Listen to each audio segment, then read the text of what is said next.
قسم به خداست انسان بسیار بلند جایگاه داره در مخلوقات. هرگاه کاری غلطی میکند بسیار برش بد معلوم میشود. پس میبینیم که ذکر الله بر زبان هر کس جاری هم نمیشود.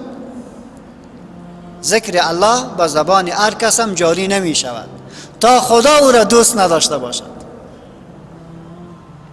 هرگاه کسی را خدا دوست داشته باشد باز بزرگترین عطا را به او میدهد که او را یاد بکند.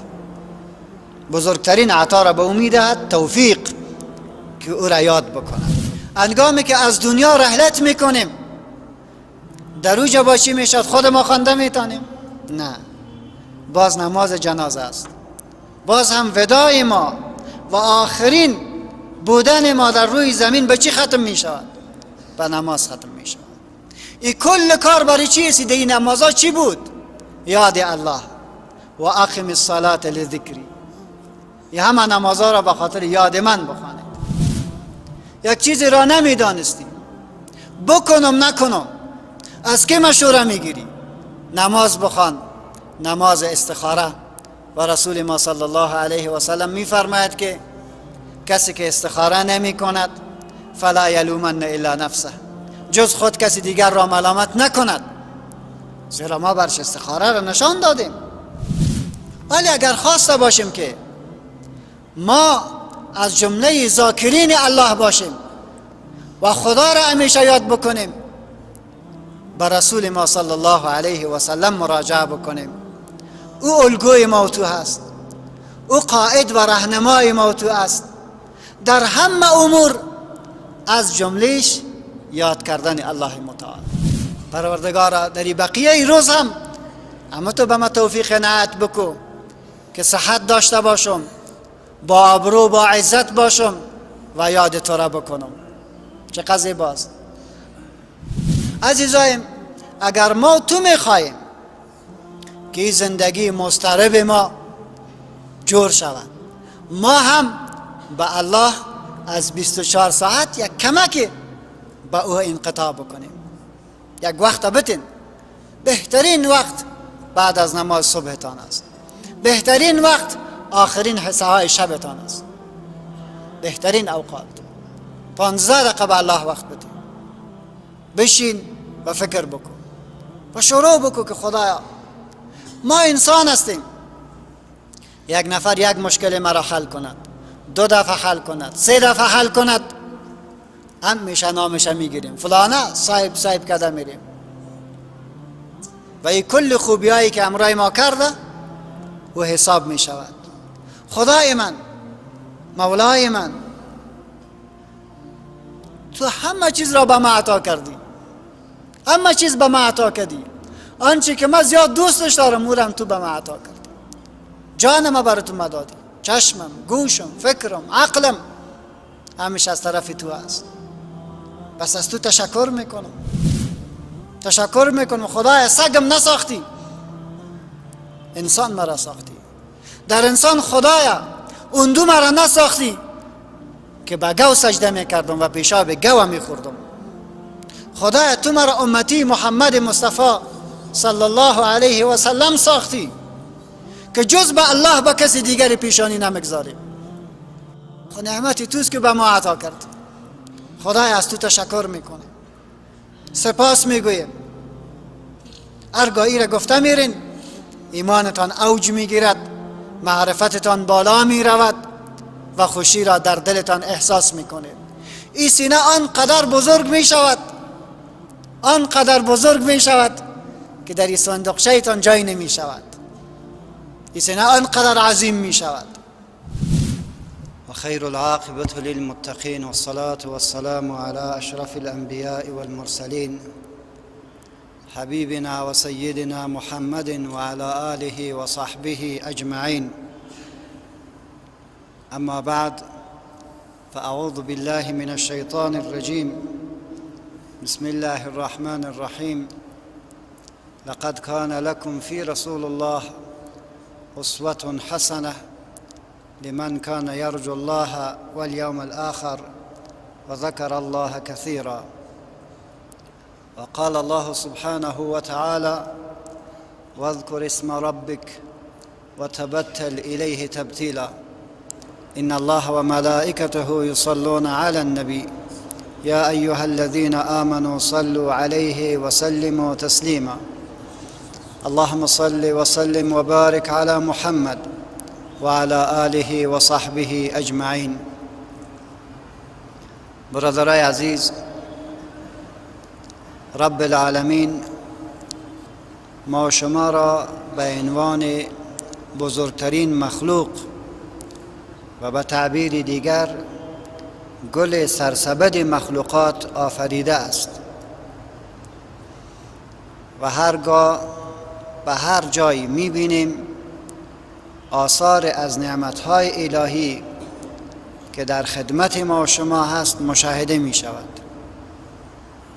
طبیعی است که آفتاب و مهتاب و گلها، میوه‌ها، رنگها همش در خدمت ما و شما هست.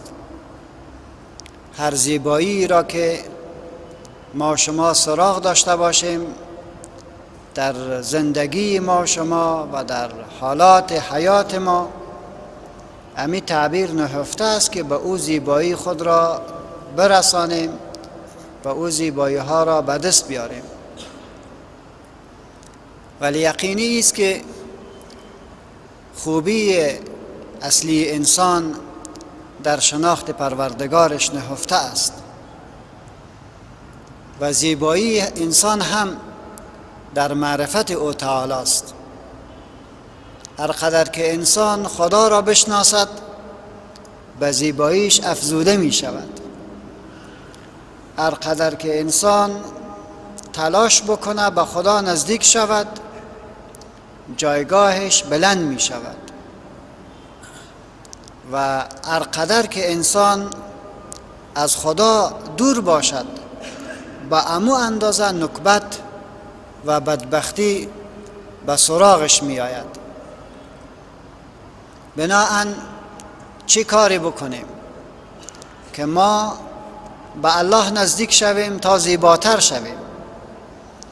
چی کاری بکنیم که به خدا نزدیک شویم تا این قلق و تشویش ما بشیند و به اطمینان تبدیل شود؟ چی کاری بکنیم که جایگاهی که خدا برای ما تعیین کرده است از او جایگاه تنازل نکنیم و پایین نبیاییم؟ بناهن این کل نکات وقتی می شود ما داشته باشیم که ما هدف زندگی خود را او را فراموش نکنیم که معرفت الله متعال و شناخت الله متعال و به تعبیر دیگر عبادت الله متعال است.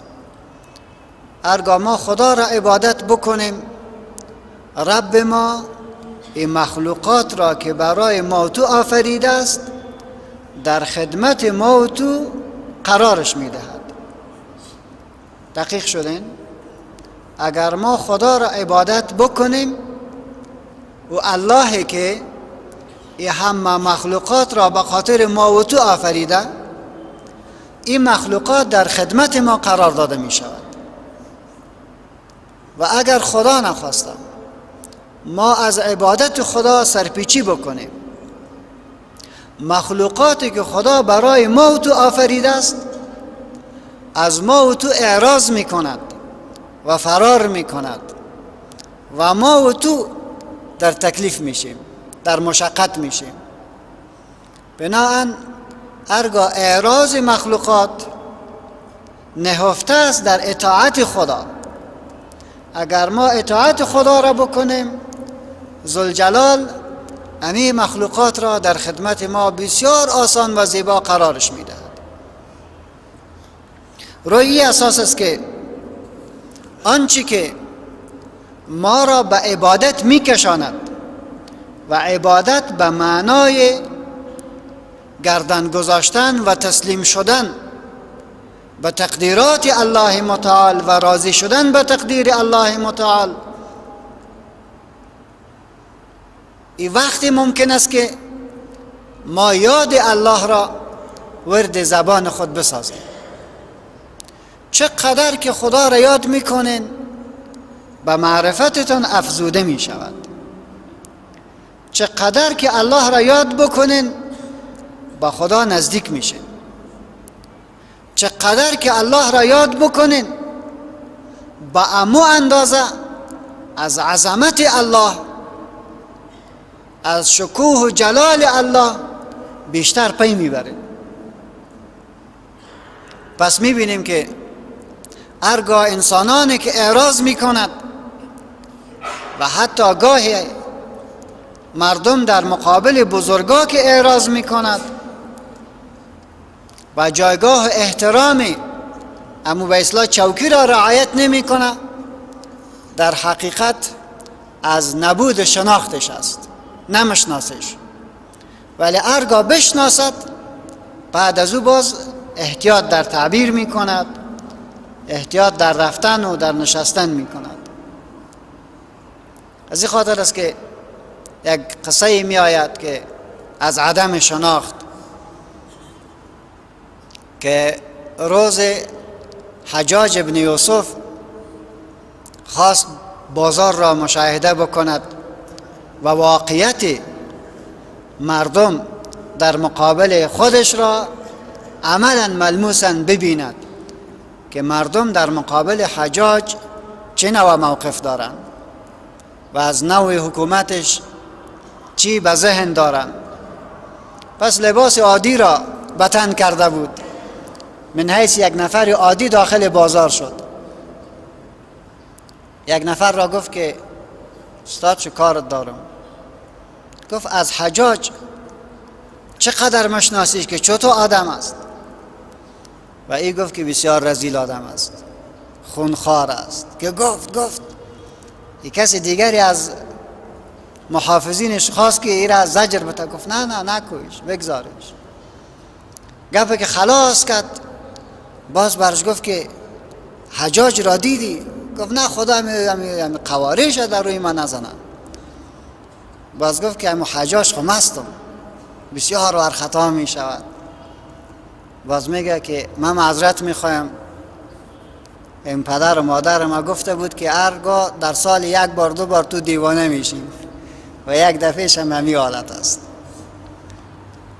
یک دفعه رابش گرفت و او بیادبی که به اصلاح در نظرش معلوم شد نسبت به مقامش فوراً عقب می رود و ایتو یک نام از سر خود می مانه که من دیوانه می شم.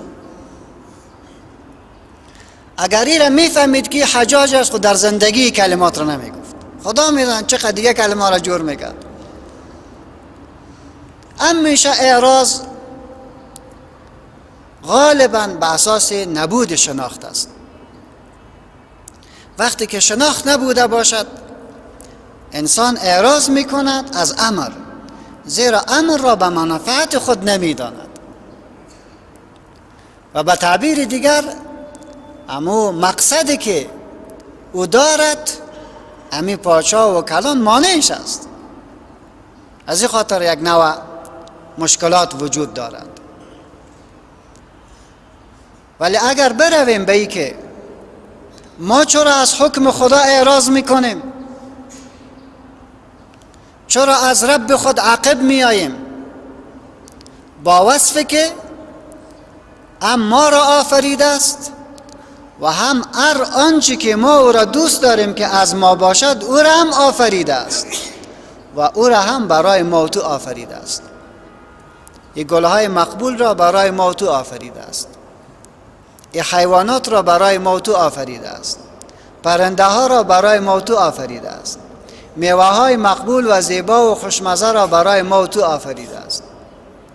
بنان کل چیز که برای ما شد، ولی رب ما که ما چی دشمنی دارد که ما را باید دوزخ ببرد؟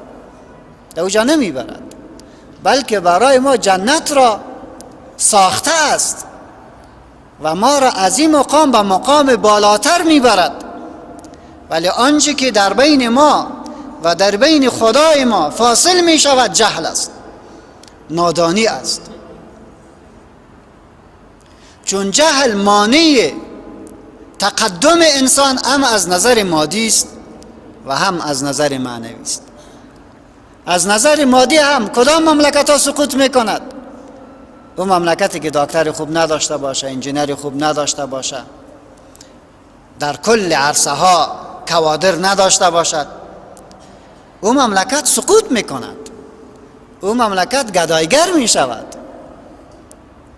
پس رشد ملت ها هم تعلق به علم دارد از نظر مادی، از نظر معنوی هم همانطور است. چرا نفر گناه میکند؟ به خاطر که نمیداند، نه حیثیت خود را میشناسد، نه جایگاه پروردگارش را بلد است. هرگاه خود را شناخت که کی هستی، گل سرسبد مخلوق، خلیفه الله، مسجود ملائکه، پس برای تو انسان نمیزیبد که کارهای کوچک را بکنی و خطا بکنی. ببینین اگر شما رئیس جمهور را ببینین که در راه روان باشه و یک دانه کیله را دستش باشه چک زده بره و خورده بره، چقدر بد معلوم میشه؟ چرا؟ با جایگاهش مناسب نیست. قسم به خداست انسان بسیار بلند جایگاه داره در مخلوقات. هرگاه کاری غلطی میکند بسیار برش بد معلوم میشود. کسی که جبرائیل امین، میکائیل برش سجده کرده باشد، میفهمید این کل کائنات به خاطر از این آفریده شده باشد و این کارهای کوچک کوچک بکنه، چقدر بد معلوم میشود. ولی چرا کار کوچک را میکنیم؟ به خاطر که نمیدانیم.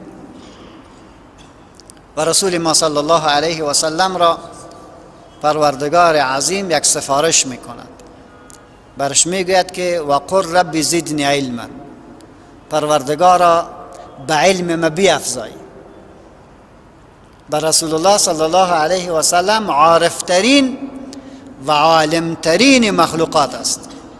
با او میگوید وقل رب زدنی علما. پس هرگاه بر رسول الله بگوید که وقل رب زدنی علما، پس ما و شما خب باید این کلمه را تکرار بکنیم. پس این را دانستیم که کل اشتباهات ما و غلطی های ما سرچشمه میگیرد از نادانی و از جهالت ما. چی کاری بکنیم که قدم بگذاریم به طرف علم و معرفت؟ آنچه که سبب معرفت می شود یاد الله متعال است، ذکر الله متعال است. چقدر که یاد الله را به زبانتان بیارین و بیارین، رب العالمین در قلوبتان، در سینه هایتان معرفت را می اندازد.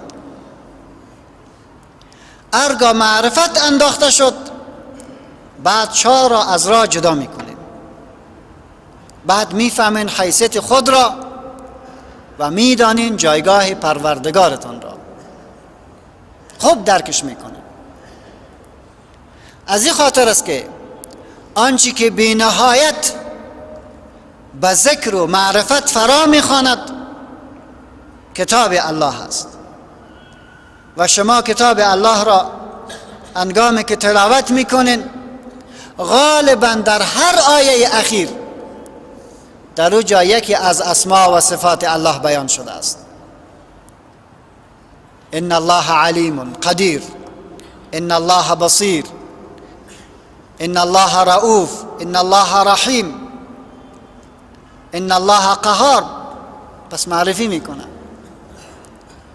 یک طرف اسما و صفات الله را به ما معرفی میکند، یک طرف برای ما تو میگه که تفکر بکو، تعقل بکو و بیاندیش. هر قدر که تفکر بکنی، تعقل بکنی، به علمت می افزایی. هنگامی که عالم شی شوی، بعد کاری نمی کنی که خطا باشد، اشتباهاتت کم می شود. از این خاطر رب ما چی می گوید؟ انما یخشى الله من عباده العلماء. جز نیست که از الله بیشتر می ترسن آنانی که علم دارن، آنانی که دانش دارن. ذکر الله ما را به طرف معرفت الله می کشاند. و بزرگترین وسیله است برای گرفتن علم.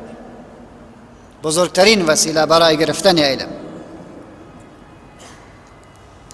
پس میبینیم که ذکر الله بر زبان هر کس جاری هم نمی شود.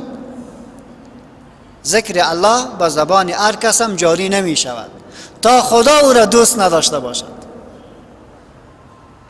هرگاه کسی را خدا دوست داشته باشد، باز بزرگترین عطا را به او میدهد که او را یاد بکند. بزرگترین عطا را به او میدهد توفیق که او را یاد بکند. آنچه که بیشتر در ذکر الله تأثیر گذار است و بسیار مهم است که خدا را به ما به معرفی میگیرد و یاد الله با کاملترین شکلش در او تجسم پیدا می کند، نماز است. نماز بزرگترین وسیله یاد الله متعال، بزرگترین وسیله یاد الله متعال. و کتاب الله در رابطه با نماز چی میگوید؟ این نماز تنها سجده کردن و رکوع کردن و قومه و جلسه است؟ یا به تعبیر دیگر این نماز برای چی؟ چرا ما نماز میخوانیم؟ چی ضرورت به نماز داریم؟ رب ما میفرماید و اقم الصلاة لذکری، نماز را برپا بدار به خاطر یاد من. نماز چرا میخوانیم؟ تا الله را یاد بکنیم. اگر نماز به ما یاد الله را در سینه ما تو انداخت، قلب ما تو را به تحرک وادار نکرد، در حقیقت نماز باز یک عمل عرفی می شود، یک عادت است. باز هرگاه نماز ما تو را به یاد الله انداخت، طوری که الله می فرماید و اقم الصلاة لذکری، نماز را به خاطر یاد آوری من بخوان، بازی نماز در زندگیتان تغییر را می آرد. نماز در هر حصه از زاویه زندگیت در اونجا باز کار دارد. تشویش داری، قلق داری، جگرخون هستی، مضطرب هستی، به نماز رو بیار. و رسول ما صلی الله علیه و سلم به خاطر دفع هموم و غموم برای بلال خطاب میکند ارحنا یا بلال، یک لحظه ما را خوش بکن. یعنی خوشی در کجا است؟ در نماز است. و اقم الصلاة لذکری. هرگاه یک جشن خوشی را افتتاح میکند، با نماز افتتاحش میکند. بزرگترین خوشی ما نزول کتابش است که برای تشکرش یک ماه روزه گرفتیم و این جشن بزرگ را بعد از اینکه نماز میخوانیم به یک دیگر خود تبریک میگوییم. او جشن بزرگ را به چه افتتاح میکنیم؟ با 2 رکعت نماز. کمال دین بزرگترین نعمت الهی برای ما و شما بود. الیوم اکملت لکم دینکم و اتممت علیکم نعمتی و رضیت لکم الاسلام دینا. این کمال دین را جشن میگیریم باز با نماز که نماز اضحای ماست، عید بزرگ ماست. اگر کسی در خانه ما به دنیا می آید نماز خوانده نمیتواند، طفل است، بیچاره است، کوچک است، در اوجا چی میکنیم؟ در اوجا هم در گوشش آذان میگوییم. اولین بار که طفل در خانه ما میاد چی کتش میکنیم؟ نماز خوانده میتواند؟ نه، بلکه ما در گوشش تنین می اندازیم الله اکبر الله اکبر، الله بسیار بزرگ است. انگامی که فرزند ما میفهمیم که عالی، امر ما برش متوجه می شود و آهسته آهسته به پای خود باید ایستاده شود. اولین دستور را چی برش میتیم؟ نماز. مروا اولادکم بالصلاة و هم عند 7 سنین. 7 ساله شو به نماز استادش کن. یعنی از 5 سالگی سرش کار کو، یادش بگیرد. 10 ساله است یادش کو. انگامی که از دنیا رحلت میکنیم در اوجا باشی میشد خود ما خوانده میتانیم؟ نه. باز نماز جنازه است، باز هم وداع ما و آخرین بودن ما در روی زمین به چی ختم میشود؟ به نماز ختم میشود. این کل کار برای چی است؟ این نمازها چی بود؟ یاد الله و اقم الصلاة لذکری. این همه نمازها را به خاطر یاد من بخوانید. یک چیزی را نمیدانستی بکنم نکنم، از که مشوره میگیری؟ نماز بخوان، نماز استخاره.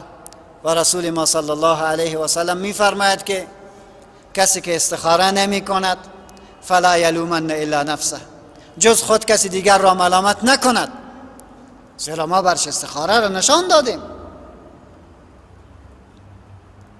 هرگاه چیزی را طلب میکردی، میخواستی، در اوجا هم 2 رکعت نماز حاجت بخوان و به پروردگارت رو بیار. رب العالمین حاجت را روا میکند. این کل چیز برای چی بود؟ زیرا نماز وسیله یادآوری الله متعال است. الله را مشناسیم سرش. و اقم الصلاة لذکری، نماز را به خاطر یاد من ادا بکنید. قلب ما بسیار تشویش داشته می باشد، بسیار زیاد تشویش. ایران میمانیم، یک طرف قرضدار هستیم، یک طرف هم مریضا داریم، یک طرف بیکار هستیم، یک طرف میبینیم در کار و بار خود نقص میکنیم. این کلش تشویش است، شوخوت نمیبرد، مشکل داری. پروردگار عظیم برای ما و شما چی میگوید؟ الا بذکر الله تطمئن القلوب. به یاد الله این قلبهای مضطرب آرام می شود، قلبهایی که تشویش دارد آرام می شود. علی عزیزم کل چیز در یاد خدا نهفته است. فاذکرونی اذکرکم. فاذکرونی، شما مرا یاد بکنید، الله میگه ما شما را یاد میکنم. امام قرطبی میفرماید که الله میگه شما مرا یاد بکنین در وقتی که جور و صحتمند باشین. اذکرکم، در وقت مریضی باز ما تو را یاد میکنم. شما مرا یاد بکنین در وقتی که غنی هستی، پول امرایت است. وقتی که فقیر شدی به ما یادت میکنم. شما مرا یاد بکنین در وقتی که بیکار هستی، با ما تو را یاد میکنم در وقتی که بسیار مشغول باشی. تو مرا یاد بکن در وقتی که تنها باشی، ما تو را یاد میکنم در وقتی که در بین مردم باشی.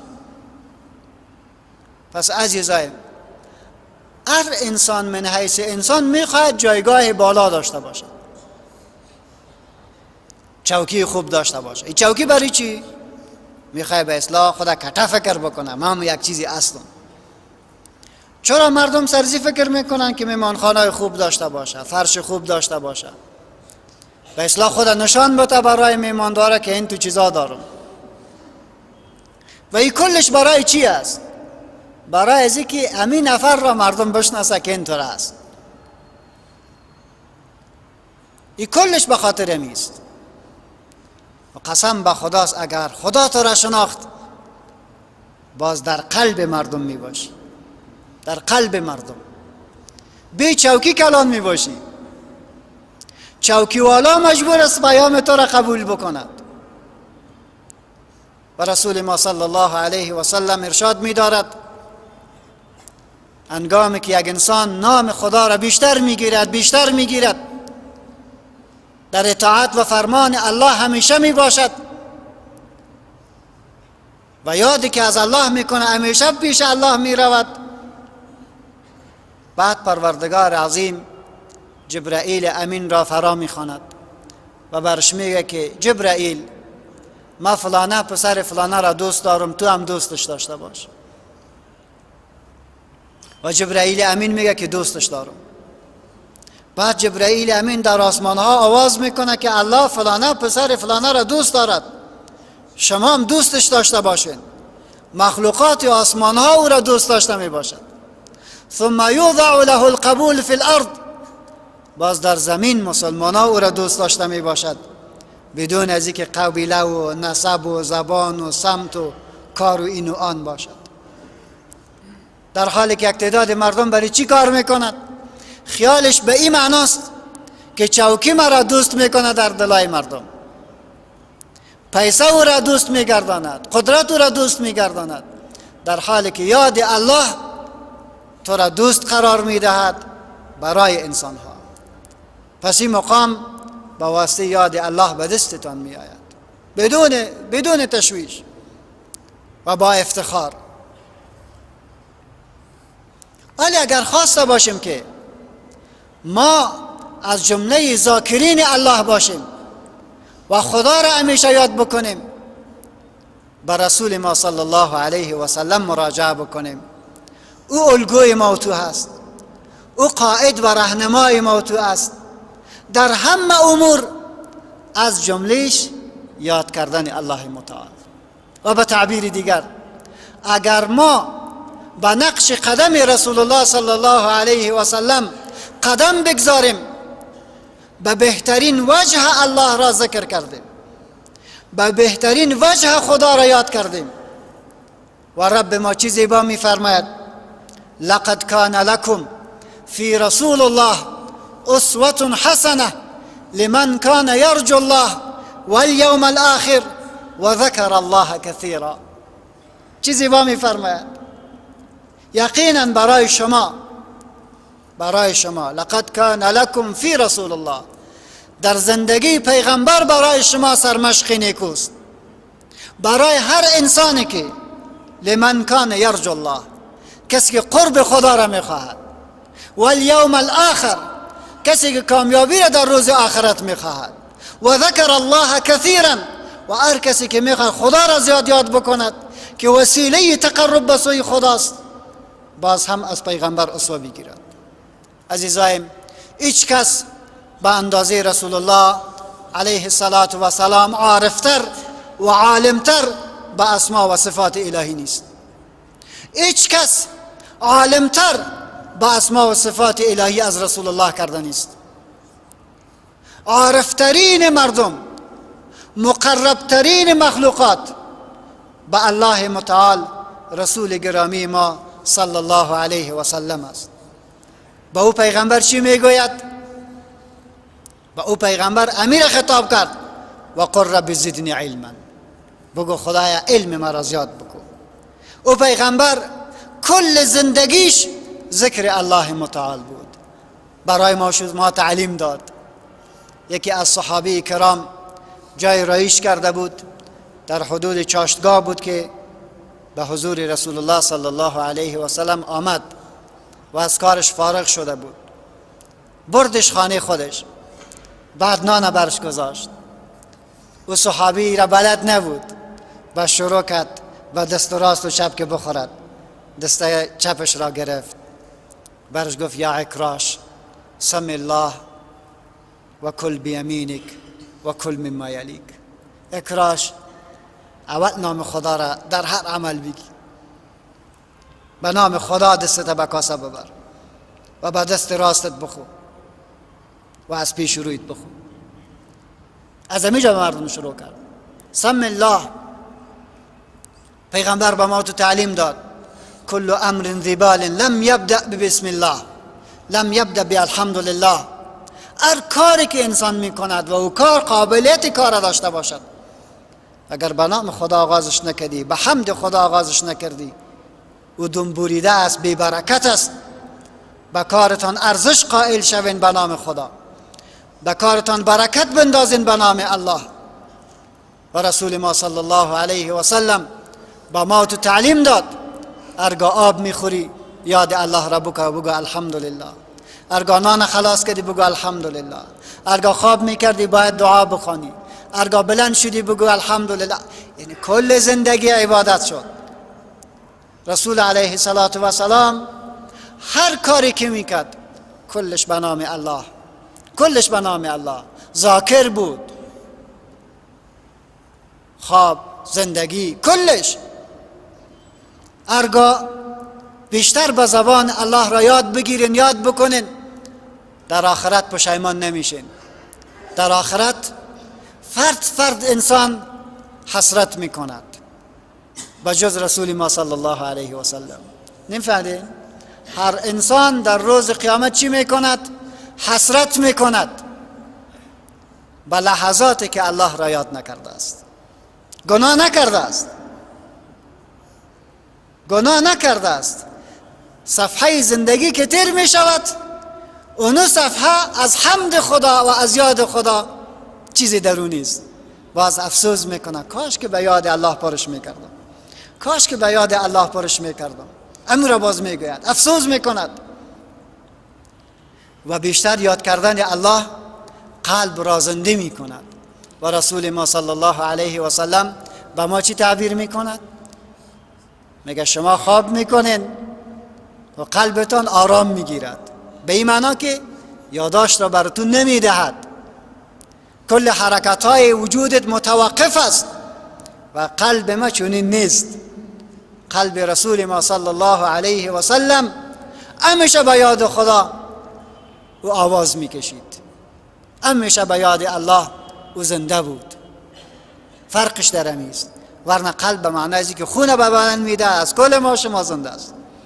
قلب که به معنای معرفت بوده باشد و از رسول ما صلی الله علیه و سلم بود. چرا؟ یاد الله را بیشتر میکرد. چطور یاد الله را بیشتر میکرد؟ به قضای حاجت میرود، بر میگردد، میگوید که غفرانک، خدایا اینی مکان و اینی زمان از دبن ادبن مستحق از این نبود که یاد تو را میکردم. دقیق شدین؟ یا الله عظمت تو، جلال تو چنان بلند است که اینی زمان و اینی مکان که قضای حاجت است سزاوار یاد تو نبود. بنان سکوت کردم، این زبان بند کردم. خدا اینی لحظات برم ببخش، اینی لحظات برم ببخش. عزیزایم بیاین از خود ما پرسان بکنیم که ما از زندگی خود چقدر به یاد الله دادیم، چقدر به یاد الله دادیم. آیا صبح خود از کاری که پیغمبر ما علیه السلام با ما تو تعلیم داده است تا او از کار وسیله شود در خلال روز الله را یاد بکنیم، به حقیقت دیگر کلید گشودن روز است. اگر ما او را صبح بگوییم کل روز را به ذکر الله تیر میکنیم. اللهم انی اصبحت منک فی نعمت و عافیت و ستر فأتم علی نعمتک و عافیتک و سترک لا اله الا انت. سبحان الله. خدای ما صبح کردم در حالی که در پرتو نعمت تو صبح کردم. خدای ما صبح کردم در حالی که جور تیار هستم.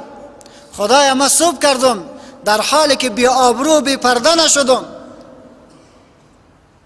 پروردگارا در بقیه روز هم اما تو به ما توفیق عنایت بکو که صحت داشته باشم، با آبرو با عزت باشم و یاد تو را بکنم. چقدر زیباست. اللهم ما اصبح بی من نعمت او باحد من خلقك فمنك وحدك لا شريك لك فلك الحمد ولك الشكر. خدای ایستای صبح هر کسی که مورد عنایت تو قرار گرفت و نعمت برش عطا کردی، خدای همه نعمت ها از طرف تو است، همه نعمت ها از طرف تو است. فمنك وحدك لا شريك لك. هیچ کس در این نظام با تو شریک نیست. اقتدار با تو است، تصرف با تو است، ملکیت از تو است، عبادت از تو است، مالکیت و خالقیت از تو است. لا اله الا انت. عزیزایم اگر زندگی رسول الله را شما بخوانین براتان امیر میدهد که پیغمبر ذاکرترین انسان ها بود، ذاکرترین انسان ها. ما هم دوست داریم ذکر الله را بکنیم. رب العالمین خریدار ما تو است. رب العالمین خریدار ما تو است. ان الله اشترى من المؤمنین انفسهم و اموالهم بان لهم الجنه. الله خریدار ما توست. اگر میخواین که آنچه که خدا از شما بخرد با قیمت بالا بخرد، هر چیز را به یاد خدا آراسته بکنید. کدام ذکر به ما تو فایده بیشتر را میرساند؟ هنگامی که یاد خدا با ادب توأم شود. تکرار میکنم، ذکر الله که بسیار مؤثر بر قلب است، کدام ذکر است؟ ذکری که با ادب گفته شود. فرق میکند. یک نفر کتاب الله را میخواند، یعنی تو در بینش انگشت تیر بکن، بالا برو پایین برو، پای تمام تو دراز پرتو، این تو قرآن کریم بگی بخوان، این تو خدا به پهلو پرتو، پای تا دراز بگی بعد از او قرآن بخوان. این هم چی است؟ ذکر الله است. یک نفر دیگه چی میکند؟ میرود وضو میگیرد، بعد می عطر را استعمال میکند، بعد رو به قبله دقیق میشیند و با ادب میشیند و کتاب الله را تلاوت میکند، ذکر الله را میکند. فرق است یا نیست؟ الله از کی میخرد؟ از کی قیمت میخرد؟ از او کسی که با این محبت پیش میآید، با این ادب پیش میآید. بله، از او دیگه میخرد، از یکی بر 10، از دیگر یکی بر 700 و یضاعف لمن یشاء، و از 700 چند هم بالایش میبرد. پس برادرایم، یاد الله را بکنین، خب با ادب بکنین. یاد الله با قرتک زدن نمی شود، خب با ادب می شود. با دول و سرنه نمی شود، با ادب می شود. این اساس است برای قبول عبادت و منهج دین امی است.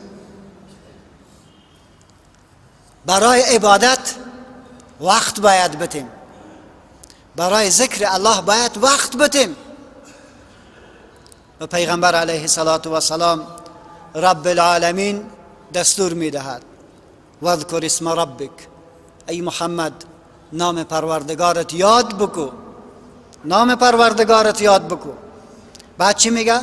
و تبتل الیه تبتیلا، و کاملا منقطع شو از هر کار بارت فقط به یاد الله.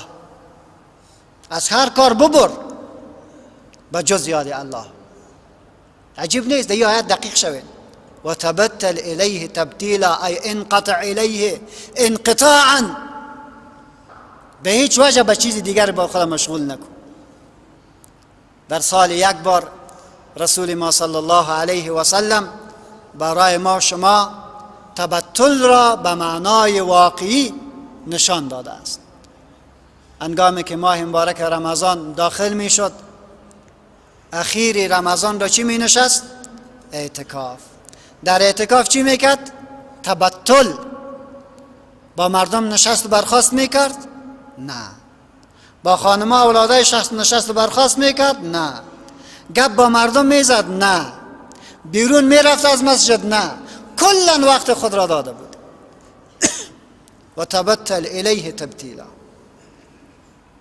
عزیزایم، اگر ما تو میخواهیم که زندگی مضطرب ما جور شود، ما هم به الله از 24 ساعت یک کمک به او انقطاع بکنیم.